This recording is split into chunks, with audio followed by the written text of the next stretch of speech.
रास्ते में कितनी ही कठिनाइयां आईं, मगर तेजाजी का संकल्प अडिग रहा। घंटों की दौड़ के बाद सांझ ढलते समय वे पेमल के गांव पनेर पहुंचे। आंगन में एक स्त्री गाय का दूध दूह रही थी। अचानक तेजाजी और लीलन की तीव्र गति से पूरा आंगन हिल गया। गाय भयभीत होकर भाग निकली।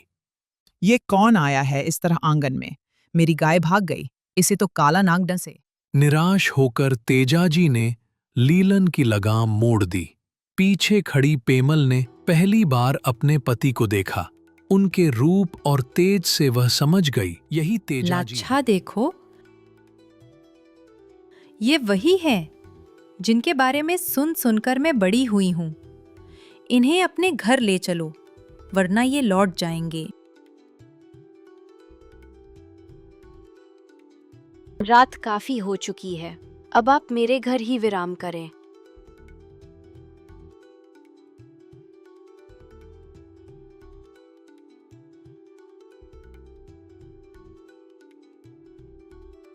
तेजाजी, मेरे खेत से मेर के मीना लोग मेरी गायें लूट ले गए। कृपा करके मेरी गायों को बचा लीजिए।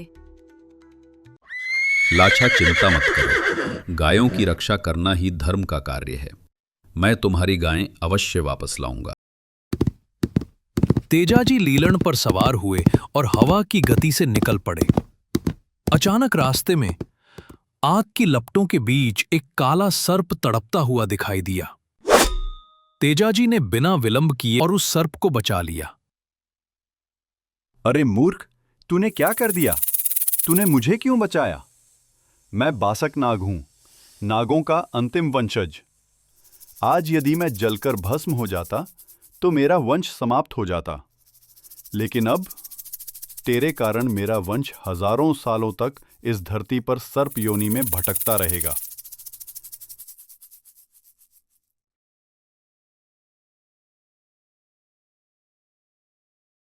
हे नागराज, मैंने कोई पाप नहीं किया। मैंने तो केवल धर्म निभाया है। आज मेरा कर्तव्य है लाछा गुजरी की गायों को बचाना। पर मैं तुम्हें वचन देता हूं, गायों को बचाने के बाद मैं अवश्य तुम्हारे पास लौट कर आऊंगा। तेरा ये धर्म तेरे लिए अभिशाप बन जाएगा। मैं तुझे डसूंगा। तेरे शब्दों पर मैं कैसे विश्वास करूं? यदि तू युद्ध में वीरगति को प्राप्त हो गया तो... मैं ताहड़ पुत्र धोलिया जाट तेजाजी हूं। मैं वचन देता हूं, यदि वीरगति को भी प्राप्त हो गया तो भी तुम्हारे पास आकर अपना वचन निभाऊंगा। ठीक है, मैं तुम्हारी प्रतीक्षा करूंगा। इतना कहकर तेजाजी आगे बढ़े और उनकी आंखों में धर्म, कर्तव्य और वचन की ज्वाला और भी प्रखर हो उठी। तेजाजी हवा जैसी दुगनी रफ्तार से निकल पड़े, लाछा गुजरी की गायों को बचाने की ठान कर।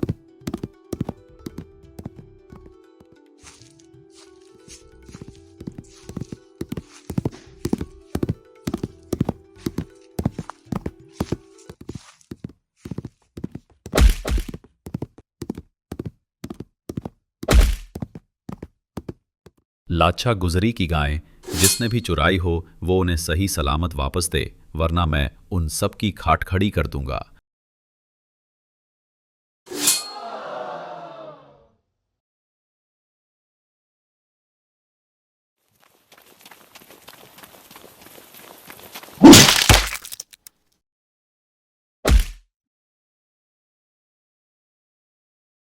वीर तेजाजी ने मेर के मेणाओं को पराजित कर सभी गायों को आजाद कराया। गंभीर रूप से घायल अवस्था में भी उन्होंने अपने वचन को निभाया और सुरसुरा की ओर चल पड़े। मैंने तुम्हें माफ किया। चाहते तो तुम मेरे पास नहीं आते, लेकिन तुमने अपना वचन निभाया। नागदेव, मेरा वचन तो फिर भी अधूरा रह जाएगा। अब देर मत कीजिए, मेरे पास बहुत कम समय है। तुम्हारे किसी भक्त को यदि मेरे वंशज धसेंगे, उस जगह तुम्हारा नाम लेकर बांधा गया डोर जहर को नष्ट कर देगा और आज से तुम नागों के देवता कहे जाओगे। नागों के देव और गायों की रक्षा करने वाले देवता श्री वीर तेजाजी महाराज ने अपना वचन निभाया सुरसुरा की प्रसिद्ध चबूतरी आज भी उनकी गाथा का प्रतीक है, जहां ग्रामीण जन बड़े धूमधाम से आयोजन करते हैं। राजस्थान के अलग अलग स्थानों में लोग उन्हें किसानों के देवता और हल के देवता के रूप में पूजते हैं।